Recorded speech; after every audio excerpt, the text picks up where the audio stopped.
Hello everyone, how are you all. कैसे हैं आप सब लोग। This is Hanumat Singh Lodhi and welcome back in my YouTube channel.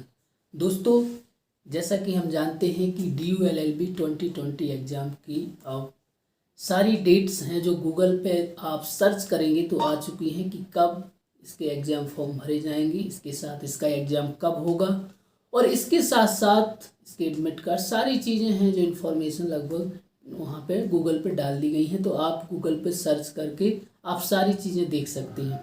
अब सबसे इम्पोर्टेंट बात जो है उस पर हम डिस्कस करेंगे आज, वो है सिलेबस। क्योंकि DU LLB आज तक कोई भी एक पैटर्न पे नहीं चली है कि मैं आपको कोई एक ब्लूप्रिंट बता दूं और उस ब्लूप्रिंट के अनुसार आप तैयारी कर लें। कई बार DU क्या करती है, दिल्ली यूनिवर्सिटी, कई बार आपने देखा होगा कि इन्होंने लीगल पोर्शन है वो बहुत ज़्यादा दे देती हैं। कई बार मैथ मिल जाती है, कई बार आपको इंग्लिश भी अच्छी खासी मिल जाती है, कई बार आपको इंटरनेशनल लॉ से संबंधित जो चीज़ें होती हैं, जो इंटरनेशनल लॉ, पॉलिटिकल साइंस, इससे संबंधित कई क्वेश्चन मिल जाते हैं। कई बार आपको रीजनिंग के क्वेश्चन अच्छे मिल जाते हैं। तो इन सारी चीज़ों को आप देखेंगे और जब आप 10 साल के या 5 साल के क्वेश्चन पेपर आप निकालेंगे DU LLB के, तो आप देखेंगे कि इसका कोई निश्चित पैटर्न नहीं है। हाँ, लेकिन DU ने एक क्राइटेरिया बना रखा है कि भाई हम कहाँ से देंगे ये तो हमें पता है कि भाई लीगल पोर्शन आएगा, इंग्लिश आएगी, रीजनिंग आएगी, ठीक है। इसके साथ कुछ इंटरनेशनल लेवल के जो क्वेश्चन होते हैं वो भी आते हैं। लेकिन अब हमने ये फिक्स नहीं किया है कि हम कौन से सब्जेक्ट से कितने मार्क्स के क्वेश्चन देंगे या कितने क्वेश्चन देंगे। इसलिए हमें सभी चीज़ों पे बहुत ही अच्छे से काम करने की ज़रूरत है, क्योंकि अब DU LLB 2021 में बहुत ज़्यादा कंपटीशन होगा। क्योंकि बहुत सारे ऐसे बच्चे हैं जो 2020 में उनका सिलेक्शन नहीं हो पाया है और कई ऐसे रीजन हैं जिनकी वजह से वो पढ़ नहीं पाए या फिर उनको सही चीज़ें उपलब्ध नहीं हो पाए, सोर्स नहीं मिल पाए। लेकिन अब 2021 में बहुत ज़्यादा कंपटीशन होने वाला है। इसलिए आज मैं आपको पूरा बुक्स हैं उनको थोड़ा सजेस्ट करूंगा कि आप पढ़ सकते हैं। तो सबसे पहले दोस्त हम बात करते हैं इंग्लिश की।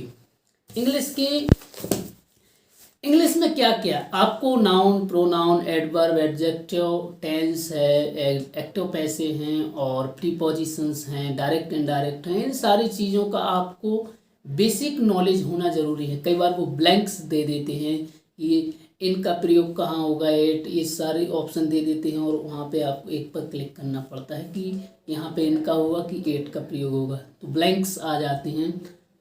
तो जब आपने ग्रेजुएशन कर ली है तो DU ये मानती है कि थोड़ा बहुत आपको इंग्लिश का नॉलेज होगा। क्योंकि आप जब दिल्ली यूनिवर्सिटी में जाएंगे तो वहाँ पे अधिकतम जो एटमॉस्फेयर है वो इंग्लिश का है।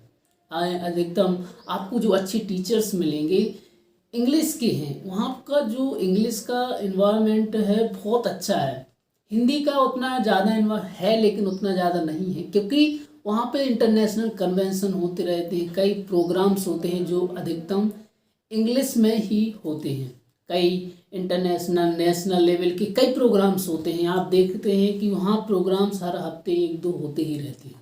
तो इंग्लिश आपकी अच्छी होना चाहिए एटलीस्ट। अगर आप, कई व्यक्तियों की समस्या यह रहती है कि ओरली वो नहीं बोल पाते हैं लेकिन वो समझ जाते हैं सामने वाला क्या बोल रहा, लेकिन उनके लिए दिक्कत है कि वो खुद नहीं बोल पाते हैं। तो इसकी आपको प्रैक्टिस हो जाएगी। आपको जब एटमॉस्फेयर, ऐसा वातावरण मिलेगा तो आप भी अच्छे से इंग्लिश बोलने लगेंगे, उसमें कोई दिक्कत नहीं है। तो दोस्तों, सबसे पहले आपको, अगर नहीं है तो ये मेरा आइडिया है, सिर्फ आप, अगर आपके पास कोई दूसरी बुक है तो उससे कोई दिक्कत नहीं है। कोई भी एक इंग्लिश ग्रामर की बुक, जैसे मेरे पास एक अभी करेक्ट इंग्लिश है जो कि मैंने पढ़ी हुई थी। इसमें क्या है कि सारी जो चीज़ें हैं इंग्लिश और हिंदी दोनों में दी हुई हैं। तो इसमें आप देख सकते हैं कि मैं आपको बताऊँ, यहाँ पे आपको देखिए आर्टिकल भी दिए हुए, noun, pronoun, adjective, adverb, preposition, conjunction, verbs के बाद हम देखते हैं कि जो टाइम एंड टेंस, जो हमने टेंस बताया, टेंस भी इसमें अच्छे से दी, एक्टिव एंड पैसिव वॉइस भी इसमें अच्छे से दिए हुए हैं। साथ ही डायरेक्ट एंड इनडायरेक्ट नरेशन, इन सभी चीज़ों को आपको थोड़ा थोड़ा पढ़ना पड़ेगा, इनको समझना पड़ेगा कि आखिरकार ये हैं क्या। तो ये बुक है करेक्ट इंग्लिश के नाम से, इंग्लिश हिंदी बुक है और ये डॉक्टर बीबी जैन ने लिखी हुई है। तो अगर आपको ये बुक अगर अच्छी आप देख सकते हैं ऑनलाइन, आप सर्च कर सकते हैं गूगल पे, अगर आपको चाहिए तो आपको वहाँ उपलब्ध आराम से हो जाएगी। अदरवाइज ये सारी जो चीज़ें हैं, अगर आपके पास ऑलरेडी पहले से कोई बुक है तो आप उसी को पढ़िए, उसमें कोई दिक्कत नहीं है। ये भी मेरे पास एक थी इंग्लिश ग्रामर, इसमें भी ग्रामर की जो चीज़ें हैं वो सिस्टमेटिक दी हुई हैं। तो क्योंकि इंग्लिश भी कहीं ना कहीं 10 से 20, कई बार 25, 15 ऐसी आती है, तो इंग्लिश है जो हमारे लिए एक अच्छा तरीका है जिससे हम अच्छी मार्क्स दिल्ली यूनिवर्सिटी में जो होने वाला एग्ज़ाम है उसमें ला सकते हैं। दूसरा, अब कई बच्चे ऐसे हैं जो अब लॉ करना चाहते हैं, ग्रेजुएशन के बाद उनको लॉ करना है, लेकिन उनका जो स्ट्रीम है, पहले मान लीजिए वो बायो से हैं या फिर कॉमर्स से हैं या बीकॉम किया है, ये सारे सब्जेक्ट थे। चूँकि उन्होंने अभी तक लॉ पढ़ा ही नहीं, उन्होंने नहीं जाना कि लॉ क्या होता है और अब वो लॉ करना चाहते हैं, तो उनके लिए सबसे पहले मेरे पास एक एनसीईआरटी बुक है, वो है 11th क्लास की। और चूँकि आप इसको देख रहे होंगे, थोड़ी इसको चूहों ने हैं कतर दी, क्योंकि लॉकडाउन के कारण हम लोग अपने गांव चले गए थे और यहाँ पे रूम में रखी रही, तो इस बुक को उन लोगों ने बिल्कुल मतलब उन्हें ख़राब कर दिए हैं। लेकिन आप अगर इस बुक से शुरुआत करते हैं एनसीईआरटी से, तो आपके जो कॉन्सेप्ट है वो बहुत अच्छे से क्लियर होंगे। इसमें ये समझिए कि एक बच्चे की तरह बताया गया है हर चीज़। ये बुक ऐसी है कि यदि एक बच्चा भी पढ़ेगा तो उसको भी समझ में बहुत ही आसानी से आ सकती है। इसकी जो लैंग्वेज है इतनी सरल है, आप एक बार प्लीज़ पीडीएफ भी डाउनलोड कर सकते हैं, बुक नहीं तो आप पीडीएफ डाउनलोड कर लीजिए और पढ़ लीजिए, लेकिन एक बार इसको ज़रूर पढ़ें। 11th की पॉलिटिकल साइंस एनसीईआरटी, और दूसरी है 12th, ये 12th की है समकालीन विश्व राजनीति। इसको आप ज़रूर पढ़ें एक बार, और बहुत मोटी बुक नहीं, बहुत ही छोटी बुक से और आप आसानी से पढ़ सकते हैं। इसमें आपको अंतर्राष्ट्रीय संगठन है, समकालीन विश्व सुरक्षा, पर्यावरण, सारी चीज़ें आपको जो विश्व युद्ध हुए सारी चीज़ें आपको बहुत अच्छे से मिल जाएंगी। अब जब आप इन दो बुक्स को पढ़ेंगे तो थोड़ा आपको पॉलिटिकल साइंस का नॉलेज होगा, राजनीति का नॉलेज होगा कि आखिरकार ये चीज़ें क्या होती हैं। उसके बाद अगर आप चाहते हैं तो यदि आप कर सकते हैं तो लक्ष्मीकांत की है, लेकिन इतनी बड़ी बुक है, आप क्योंकि आपको सब कुछ पढ़ना है तो आप उसमें जो इम्पोर्टेंट चीज़ें हैं वो निकालें और उनको पढ़ें, क्योंकि आप पूरी बुक्स आपको ख़त्म नहीं करना है। कॉन्स्टिट्यूशन आप बहुत ही अच्छे से पढ़ेंगे, आपको पूरा 1 साल मिलेगा पढ़ने के लिए कॉन्स्टिट्यूशन, और कॉन्स्टिट्यूशन तो हमें बहुत ही अच्छे से पढ़ना ही है। लेकिन अभी चूँकि हमारा सिर्फ एक ही उद्देश्य है कि हमें दिल्ली यूनिवर्सिटी में एडमिशन लेना है, तो हमें सिर्फ सेलेक्टिव पढ़ाई करना है। और कई ऐसे स्टूडेंट हैं जो कि अभी उनकी ग्रेजुएशन मान लो रनिंग में है, तो उनके लिए ग्रेजुएशन का भी पढ़ना है और ग्रेजुएशन में भी अच्छे मार्क्स लाना है और यहाँ पे भी उनको पढ़ना है। तो आपको यहाँ सेलेक्टिव चीज़ें ही पढ़ना है, आपको बहुत ज़्यादा पढ़ने की ज़रूरत नहीं है। तो ये 2 चीज़ें हो गई, इंग्लिश और पॉलिटिकल साइंस। इसी में आपका कॉन्स्टिट्यूशन आ जाएगा। यदि आप पढ़ सकें तो कॉन्स्टिट्यूशन का एक शॉर्ट्स है जो सबसे अच्छी चीज़ है, लेकिन आपको ये लैंग्वेज समझ में नहीं आएगी। ये होता है भारत का जो संविधान है, इसको हम लोग अब लॉ की भाषा में बेयर एक्ट बोलते हैं। आप जब आएंगे तो लॉ में आपको एक शब्द मिलेगा बेयर एक्ट। बेयर एक्ट का मतलब होता है एक प्योर लैंग्वेज। प्योर लैंग्वेज कौन सी? जो हमारी पार्लियामेंट के द्वारा लिखी गई लैंग्वेज है, जो उन्होंने लिखा है वो ही पूरी की पूरी इसमें छपी होती है। इसमें कोई भी आपसे कोई इंटरप्रेट नहीं कर सकते, कोई भी आप अपना उदाहरण नहीं दे सकते। यहाँ पे जो बात लिखी गई है वो ही इसमें रहेगी। ये हो गया।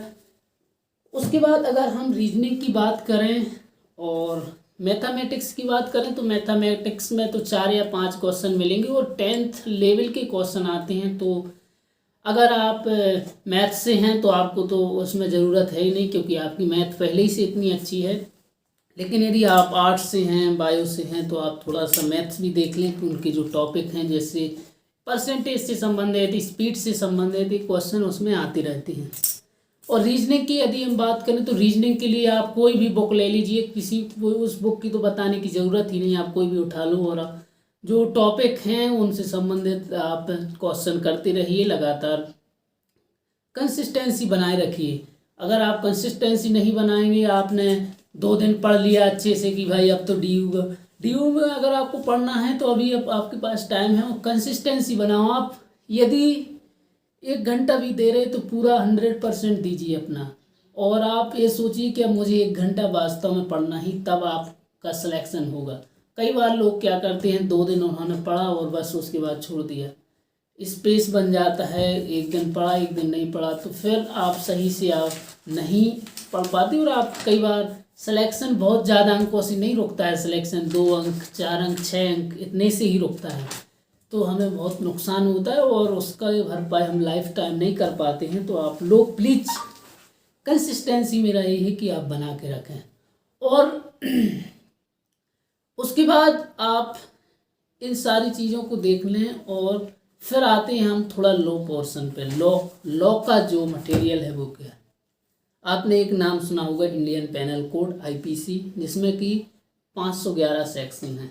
अब आप 511 सेक्शन तो नहीं पढ़ेंगे, बेसिक सी बात, आपको 10 से 20 या ज़्यादा से 30 या 40 सेक्शन कुछ इम्पोर्टेंट्स हैं उनको देखना है। जैसे थेफ्ट क्या है, थेफ्ट किस चीज़ को हम मानेंगे, कई बार वो इलिस्ट्रेशन दे देते हैं, रेप की डेफिनेशन कहाँ है, और जैसे 3 मर्डर है जो कहाँ पे डिफाइन किया गया है, इसकी पनिशमेंट क्या है, ये सारी चीज़ें आपको उसमें बताई जाती हैं IPC में।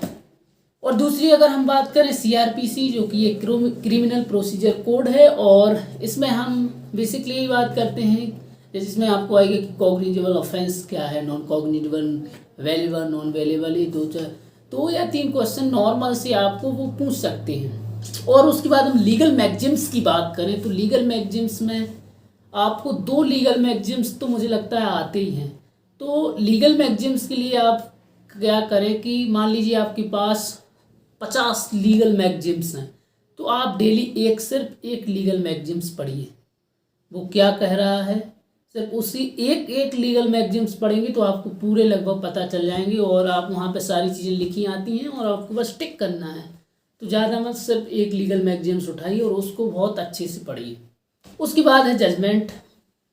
सुप्रीम कोर्ट ने 2 या 3 साल में कौन से ऐसे इम्पोर्टेंट जजमेंट दिए हैं जिससे पूरे देश है जो हमारा प्रभावित हुआ है, कुछ ऐसी चेंजेज आए हैं जो उस जजमेंट की वजह से, तो उन जजमेंट्स को आप निकालें। लैंडमार्क जजमेंट जिसे हम बोलते हैं, उन लैंडमार्क जजमेंट्स को आप निकालें, उनको पढ़ें कि इन जजमेंट्स में सुप्रीम कोर्ट ने क्या कहा है।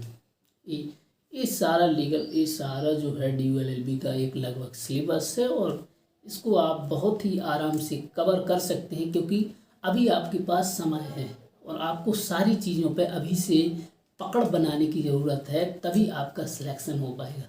इसके साथ हम और भी कई आगे वीडियो लाने वाले हैं हर एक पर्टिकुलर सब्जेक्ट्स पे कि हम उनको कैसे तैयार करें। तो आप सभी लोग इस चैनल पर बने रहें और हमारे चैनल के साथ को कंटिन्यू देखते रहें, जिससे हमें ये पता चल सके कि आप लोग हमारे वीडियोस को देख रहे हैं। और यदि कोई आपको क्वेश्चन है तो आप कमेंट्स में ज़रूर करें और हमें बताएं कि इसके बारे में बताएं, तो हम आपको सारी जानकारी देंगे। So thank you very much everybody watching this video and stay connected.